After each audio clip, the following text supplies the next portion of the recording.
chats, vous les comprenez, Bernard Werber, c'est comme les fourmis. Vous parlez avec eux, ils sont sympas? Alors, je vais vous dire, je crois qu'on est tous capables de comprendre tous les animaux. Je vais vous expliquer la Moi, j'ai technique. déjà du mal à comprendre les êtres humains, alors les animaux. Ouais. Je vais expliquer la technique. Ça consiste à faire le vide dans sa tête et laisser venir ce qui vient. Mais vous pouvez le faire avec n'importe qui, y compris avec des humains. C'est-à-dire que ce qui nous empêche de comprendre l'autre, c'est qu'on a déjà des préjugés et une interprétation qui existe comme une grille de lecture. Vous virez cette grille de lecture, vous laissez une sorte de vide absolu. Je ne vais pas être encore plus cinglé. Non, non. Et vous laissez venir. Et ce qui vient, vous le recevez, c'est tout. Et à partir de là, vous pouvez communiquer. Mais pour ceux qui ont des animaux qui nous entendent, si vous avez un chien, si vous avez un chat, si vous avez un cheval, si vous avez, je sais pas, un oiseau, il y a un moment, juste vous faites le silence, vous laissez venir quelque chose et vous apercevez que l'autre être se connecte à vous. Ne faites pas ça avec les tigres. Moi, j'ai essayé avec ma chambre, j'ai fait le vide dans ma chambre, j'ai essayé de laisser venir ce qui venait, mais rien du tout.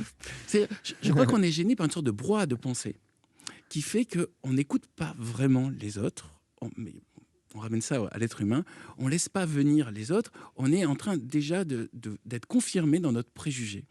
Et si on arrive à faire ce silence, ce vide, à ce moment-là, vous prenez l'autre tel que ce qu'il vous envoie et non pas ce que vous croyez qu'il va vous envoyer. En fait, on parle aux animaux comme on parle aux personnes de télé-réalité. Exactement. C'est le même point de vue. Si ce n'est que c'est peut-être plus passionnant, les amis. Oui, peut-être.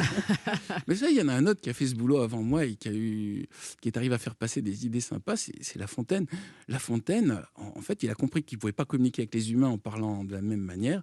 Donc, il s'est dit, bon, on va imaginer les animaux. Mais La Fontaine, comme il parle des animaux, il s'est intéressé aux animaux. Je crois qu'il avait un boulot qui s'occupait des jardins au début de Fouquet. C'est un homme qui vit dans la nature. Il a pigé, OK, quand je vais en ville et que je discute avec les gens de la cour de Louis XIV, ils racontent tous les mêmes trucs et au bout d'un moment, ils ont les mêmes jeux d'esprit. Mais si je fais un petit pas de côté et que je commence à regarder ça du point de vue animal, tout d'un coup, on offre une perspective nouvelle. Voilà.